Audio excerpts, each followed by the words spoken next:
Please, have a seat, Mr. Solutions. Thank you. Or do you prefer daily? Mr. Solutions is fine. Very well, Mr. Solutions. Needless to say, you come very highly recommended. Nonetheless, I did have some further questions before we finalize your job offer. Yes, of course. If we hire you for our company, what is one of the greatest assets you will bring to the table? Well, I really think one of my strongest traits is that I could offer a free custom song uniquely built for you every single day. Well, I don't see what that has to do with anything related to the job that we're offering you, but nonetheless intriguing. Go on, what else? Well, sometimes I have a small skit I could do for you in the morning, like when you come in. I see. Seems, almost related to the last thing that you said, but... Yeah. And sometimes I could, like, parody other music, you know, that you might be familiar with, except I'll be pretty much singing most of it. Well, you drive a hard bargain, but sometimes you just have to trust your gut. Welcome to the team, Mr. Solutions. Thank you. I'm really looking forward to this. All right. Okay. Hello, everybody. Hey there. Welcome. This is Ashkahn. And I am Graham. And today is another episode. Woo! Yeah. Yep. And that means another question, which today is kind of a long one, so I'll try to read it especially fast. I'm just going to take a seat. Yeah. Love the podcast, guys. Now that the long summer days and nights are upon us, we are staying busy. However, getting so many last-minute cancellations. We have a cancellation policy. However, I hate to charge members at times, or there's always an extravagant excuse why someone can't make it. Help! I'm tired of showing up to work at 8 a.m. to set up and then have no one show up. Sincerely, Sleepless in Louisville. Oh, nice. It should be like lazily lounging in Louisville or something, you know? Angry in Louisville? No, it's got to be alliterative. That's the shtick, you know? Oh, that is? I didn't even put that together until just now. Well, that's the implication from Sleepless in Seattle. We should... Let's pull the movie up. Let's get a clip from that. We'll play it for you guys here. That was not a weed whacker. That was the sound of movie reel running. Okay, so let's answer this poor person's question. Yeah, so cancellations. Yeah. How do you They deal? suck. They do suck. It's hard not to get upset at cancellations, too. Which It's always an makes them a little emotional... bit- Yeah, exactly. It's it feels like visceral. someone's canceling on you. You're like, well, I'll cancel on you too, you know? It's like you're being stood up for a date, but if you scheduled like 4 dates every 2 hours or something like that, you know? It still sucks, though. It's hard. Yeah. No, it is. It's hard It's also to... like just literally money not walking through the door when you're expecting it, if you're not charging them. Yeah. So there's a lot of different ways float centers approach cancellations. Yep. And intelligently and stupidly. yeah, so we'll tell you the intelligent way here. And you can draw your conclusion about the stupid ones. In my mind, it's kind of like there's like a sliding scale of cancellation policy. Sort of like a giant gray area. Is this what you're trying to say? Yeah, but with black on one side and white on the other. But so like to me, it's like you can just basically have progressively more and more hardcore cancellation policies, and hopefully the thought is that those will lead to less cancellations. And at some point, I think everyone gets to the place where they're like, that's a little too hardcore of a policy. Like, I would rather have the cancellations I'm saving than have to have that policy for people. And so that's kind of always the trade-off that I usually see. And people, I think, have a different place where they put their marker on that and where they kind of set their flag in terms of that balance. Yeah. Yeah, for sure. Wrong places sometimes. No, so we have a pretty lax cancellation policy at Float On. Yes. And I personally think with floating that it's just the way to go. I mean, obviously we think that, otherwise we wouldn't have implemented it that way. But we kind of trick people into thinking that we have a more extreme cancellation policy than we actually have. Yeah, there's a lot of lies. Yeah, just like all aspects of our life, I guess, personal and professional.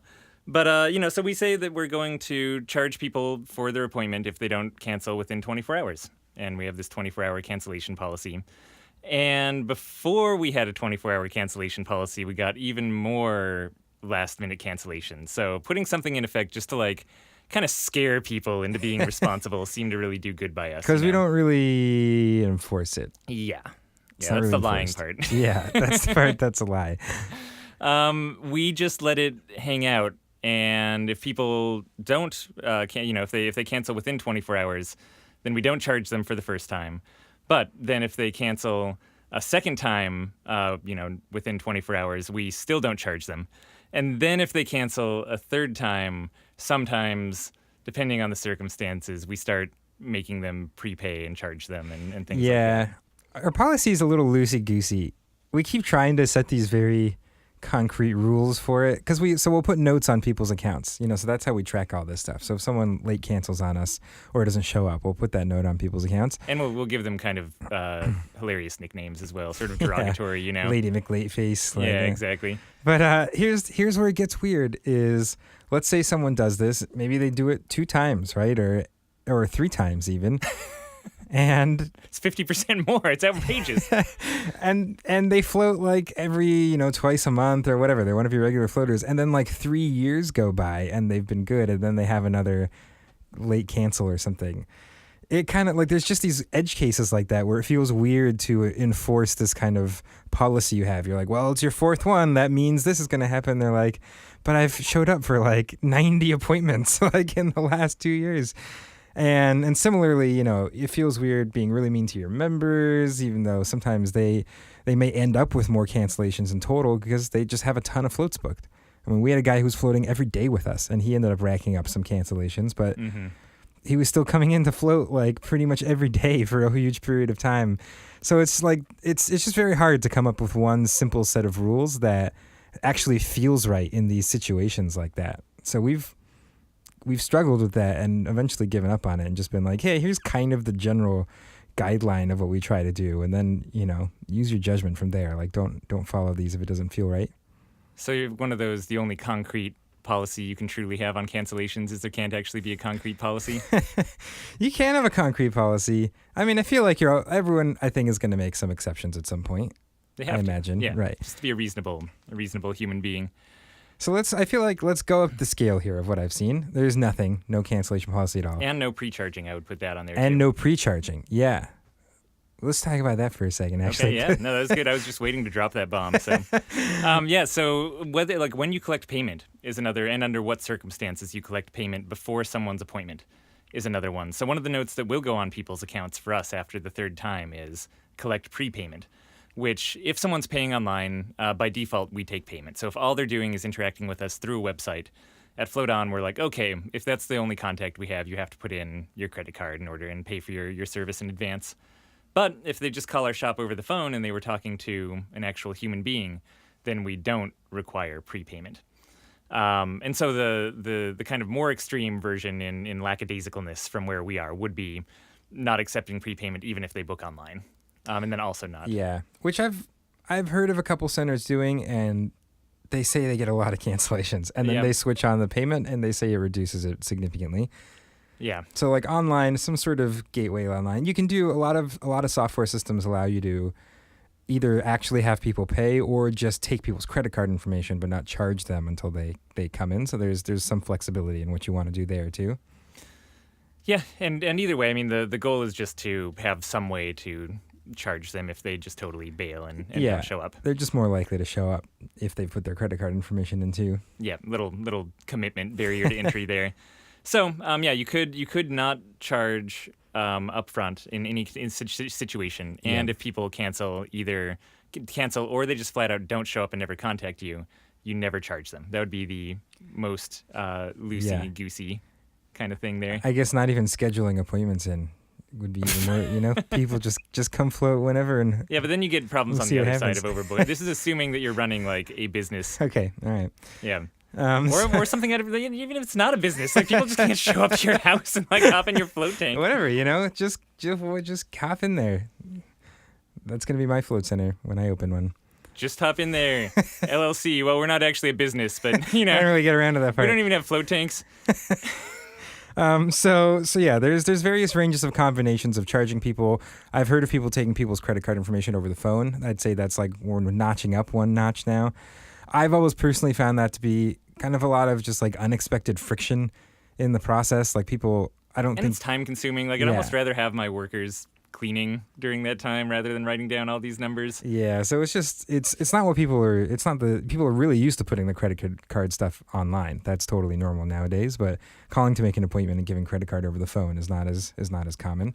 Okay, where are we? Are we going to say the upper end of this spectrum, or Yeah, where are we we're going moving with there. this? We're moving there. Okay. So then there's, I would say, policies where you actually charge people some sort of cancellation fee. You know, there's like which is less than actually taking a full float off people's account or Yeah, just so like charging $20, a full let's price. say. $20 cancellation fee. Yeah. And then they're charging people full price. Yep. For canceling. Then there's charging people double price. So you pay single if you do show up, but you have to pay double the appointment. Pay if even you don't more show if up. you Yeah, don't. exactly. And then there's just blackballing people from your business after you charge them so they can never come back. Yep, and then fleeing the country with the money. So that would be on the That's far. the far Yeah, I would end. say that's the. And when we're saying right and wrong, I would say that's more on the right side to run things. Yeah. So I don't know. The one thing that's to me when I think about this spectrum and where I fit on it, like we run a relaxation business, and I try to keep that in mind. And like I don't want to feel like I like to have our policies match the vibe of our place, and our whole place is about relaxing and stuff like that. And to me, having these like really strict policies about cancellations almost feels in contrast to the rest of the way we run our shop. Yeah, and I guess especially with floats as opposed to massage or something like that, where the biggest thing I guess you're giving up is opportunity cost. If you would have a paying person in there and someone else doesn't come in, then you just lost the value of a float that you could have filled anyway, you know? But And I guess, I mean, the question made it sound like they were showing up to open their shop and, you know, maybe there was one person booked in the morning and that person didn't show up and now you're like, I just got here like 2 hours I earlier. do know how much you hate missing out on sleep personally, so that probably resonated It did. deeply. That's all I've been able to think about this whole episode. Okay, but what I was going to say, though, is like, especially in our business, and because of the nature of it, it feels somehow weird to just immediately hop to the most strict policy that you could. Yeah. And we're also, if you've been listening to this podcast for a while or seen any of our conference talks, we're also big fans of starting from a point of more relaxation and a point of non-control, and then putting controls in place slowly as you recognize that there's a problem. So we started without even having the 24-hour cancellation policy, and we put it in place because people were canceling. We weren't putting notes on people's much, accounts. We weren't doing anything. But I'd say so as far as tactical things, though, like assuming you're trying to avoid putting in a cancellation policy, which it sounds from the question like you are, like you probably have a relaxed one right now, and you're trying not to be all uptight about this whole thing. The thing that we decided to escalate instead was how much we remind people that they have appointments. You know, like where right now we give them a call a couple days ahead of time, and they get a text message 1 to 2 days ahead of time as well, and they get an email reminder a few days ahead of time. And between those, it almost feels like someone really has to be pretty irresponsible to just not show up, you know? Here's what happens. I call this like shaking cancellations loose from the tree. It's like you call someone and you're talking to them 2 days beforehand. You're like, hey, I'm just calling to remind you of this appointment. And they'll say something like, oh, I've totally been meaning to cancel that. Like this thing came up. Like they already know they can't make it, but it hasn't gotten to the point where they're calling or doing anything like that. I think they probably forgot initially to put the appointment in their calendar. Like someone said, like, hey, you want to come to the river? And they're like, yeah. And never checked their calendar right. Anyway, shaking them loose. Go on. Yeah, so that, I like, agree. That's totally one of the like I really feel like those are the people who would be canceling a couple hours before or not showing up at all. Like, and it's almost like saving them the labor of having to take that extra step of having to give you a call. You catch those people who weren't even able to like pick up the phone and deal with that. So that's really nice. I think that's cut down on our cancellations. Yeah, for sure. I mean, like I think, and like you said, in a few different ways too. Yeah. And just catching the reminders ones who in would have general. canceled, just like reminding people you exist and they made an appointment at some time, you know. Yeah. And then it also hopefully catches those people who would give you some horrible, crazy excuse day of because they'd feel so guilty, and they're like, oh, my third grandma died this time. I'm really sorry, and it's nice to be able to find them early. And then when people do give you like a crazy, like, oh, my wife went into labor kind of excuse, you can hopefully believe them a little more because you've done your best to follow through. And I just say, like, I mean, even for us, if we started having a big rash of cancellations just in the summertime or something like that, I would before considering really trying to charge people, I'd try to figure out how to get people to either let us know they want to cancel early or, just remind them the appointment exists so they're more responsible with it. Like even calling a second time, a day beforehand, or adding in a second email, or just something to try and stave off the problem that way, through preemptive measures rather than punishing people after the fact. Like anything we can do to not have to charge people for an appointment they never showed up for is, in my mind, the steps that should be taken, Yeah. And, and we've taken floats off people's accounts. We have charged that, right. Really, I guess, charging people full price. Like it's come to that before, but for very specific people in very specific circumstances. And then it's nice because it kind of feels justified in that circumstance, and you don't have to make life difficult for everybody because there's going to be just a few people out there abusing your system. And it really is rare. Like, even though I just said we usually go up to 3 before our internal policy is to start enforcing our external policy, in reality, I think it's usually more around 5 or 6 times where it's like we're lenient even with our internal policy. It's like, we'll let him slide for one more time from letting him slide for 3 times, And but it's worked out. And the few times when we do charge, I think the people who are being charged recognize they've messed up enough times in the past. There's never any hard feelings. Yeah. Like they know it's on them, And we get about 1 to 2 cancellations a day, late cancels or no-shows. Mm-hmm. Yep. Out of our maybe average of 50 appointments a day. So that's 2 to 4%, I guess. Mm-hmm. So that's kind of with where we're at with our policies. That's about where we're hitting. So I'm sure there are centers out there that have better stats than that, are having less than 2 to 4%. But at a certain point, you're just scheduling tons of people into appointments, and people are gonna have to cancel, and things are gonna come up, and it's just life at a certain point, And to me, giving them a chance to look fondly on your business, to feel like you waived this fee that they could be charged, as from their perspective, probably a special case, means to me they're more likely to come in the future. And even though you're losing out on that immediate money that they were bringing in for the appointment, if you were to charge them $20 or full price or something like that. I don't have any stats on this or anything, but I just trust that it'll get paid up in the end, that both through word of mouth and through hopefully some of those people becoming return customers, that it just even financially makes more sense. And I guess that's the hopeful part of this philosophy. But so here's the tricky thing is that if... Oh, boy.